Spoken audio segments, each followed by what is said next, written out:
and welcome to this week's edition of Energy Updates News. This week we're taking a closer look at developments in the CRC Energy Efficiency Scheme. To provide expert insight, I'm joined today by Raymond Yang, our engineering and CRC specialist from Knives. Raymond, what's been happening in the CRC since the spending review and the consultation of last year?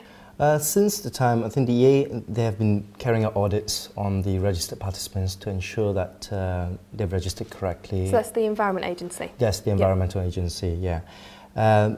Obviously, they want to make sure that everybody's registered correctly.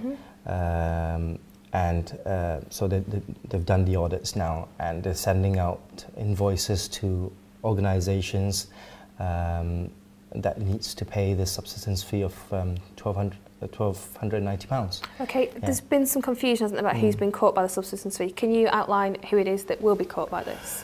Yeah, there are a few scenarios here really. The full participants where they don't have any climate change agreements or not exposed to EU ETS, generally they will be the ones that will be required to pay the subsistence fees. However, there are also a few other variations of that. For organizations claiming member CCA exemption, if part of the organization is still in the scheme, then they will still need to pay that subsistence fee.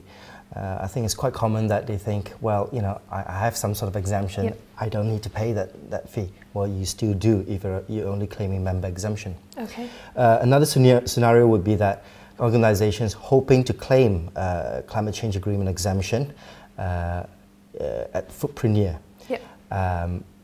Under those circumstances, if they do qualify for the exemption, then they will only have to pay subsistence fee for year one, which is just so that it can be verified that that's the case. Another scenario is that if they claim general or group exemption, CCA exemption, then they will not need to pay the fees. Finally, if they're information declarers, then they don't need to pay this fee either, or any other fee for that matter. And also we've talked about previously about papers being released by DEC. Can you give us a bit more information about those? Yeah, at the back end of January, the Environmental Agency, they've released a number of papers to seek feedback from organizations and people generally, really, how they could simplify the whole scheme. The key papers that have come out for consideration at the moment, they are the private sector organizational rules. Obviously, all these papers have been produced, and they provide a number of options within that, so that you can look at it and discuss which is the best way to deal with it. And they're also looking at reviewing the supply rules, also CRC qualification rules criteria. And they're trying to reduce overlap between the various schemes, like obviously CRC, CCA, and EU ETS. And finally, they're looking at timing and frequency of the sale of allowances post 2012. I think generally the EA is hoping that they can still somehow bring back purchasing of allowance in advance instead of arrears as they've suggested now.